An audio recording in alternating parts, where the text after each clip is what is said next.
3x बटे 2 minus 5y बटे 3 बराबर -2 और x बटे 3 प्लस y बटे 2 बराबर 13 बटे 6।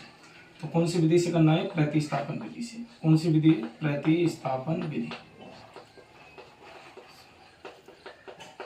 समीकरण नंबर 1 नाम दे देंगे, समीकरण नंबर 2। तो यहाँ लिखेंगे समीकरण 1 का, समीकरण 1 से समीकरण 1 क्या है कि 3x बटे 2 माइनस के 5y बटे 3 बराबर -2।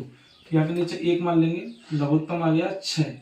2 का बाद 6 दिया, 3 बार 3 का गुणा 3 से किया तो 9x माइनस 3 दूनी 6 5 दूनी 10y बराबर 6 दूनी 12 -12। लघुत्तम से कोई मतलब नहीं होता है, तो यह समीकरण बन गया 9x माइनस के 10y बराबर -12। ये हो गया समीकरण नंबर 1। या फिर 3 नाम दे दो उसका, 3 दे दिया। अब दूसरे को लो कि समीकरण 2 से। समीकरण 2 क्या है कि x बटा 3 प्लस y बटा 2 बराबर 13 बटा 6। लघुत्तम लेंगे, लघुत्तम आ गया 6। 3 दूनी 6, तो 2 का गुणा x से करेंगे 2x प्लस 2 का बाद 6 3 बार 3 गुणा y क्या 3y बराबर 6 एकम 6 13। लघुत्तम से कोई मतलब नहीं है। अब क्या लिख लेंगे? ऊपर वाली संख्या लिख लेंगे कि 2x प्लस के 3y बराबर 13। इसका नाम दे देंगे समीकरण नंबर 4। अब प्रतिस्थापन विधि से करेंगे। कौन से प्रतिस्थापन करेंगे? समीकरण 3 का। क्या लिखेंगे? समीकरण 3 का प्रतिस्थापन करने पर समीकरण 3 क्या है कि 9x माइनस के 10y बराबर -12। तो माइनस के 10y को पक्षांतर करेंगे, प्रतिस्थापन करेंगे। 9x बराबर -12, ये हो जाएगा प्लस के 10y। 9 गुणा में भाग में ले जाओ, x बराबर -12 प्लस 10y बटा 9। ये आ गया x का। इसका नाम दे देंगे समीकरण नंबर 5। अब x के मान को प्रतिस्थापन कौन से क्या है? 3 का, तो x के मान को रख देंगे हम कौन से नंबर में? 4 नंबर में। तो लिखेंगे कि x का मान समीकरण 4 में रखने पर समीकरण 4 क्या है कि 2x प्लस के 3y बराबर 13।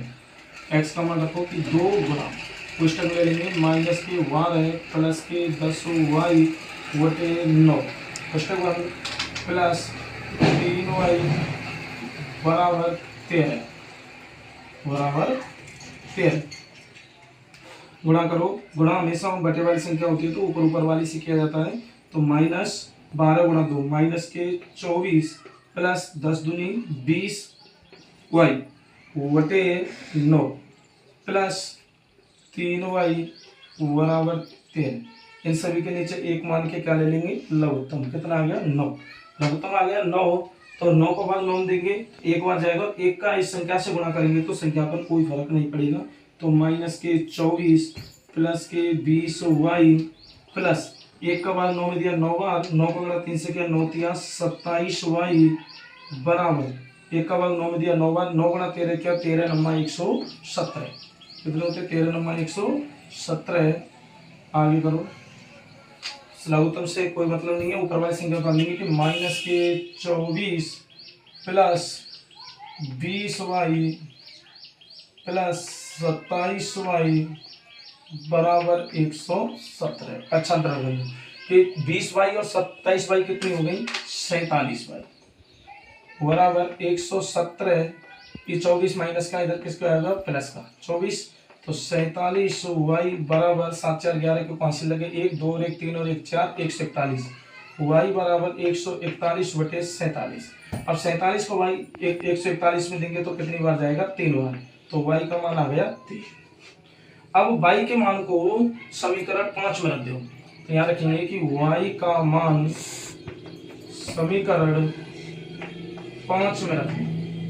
तो रखो कि x बराबर -12 प्लस के 10y बटे 9।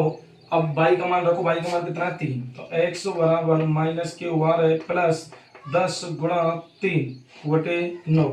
तो x बराबर -12 प्लस के 10 तिया 30 एक्स बटे में कितना है 9, तो एक्स बराबर आ गया, तो 12 में थे वो 30 में 12 गए तो 18, 18/9, 9 दूनी 18, तो एक्स की वैल्यू आ गई 2, एक्स की वैल्यू 2 और वाई का मान आ गया 3।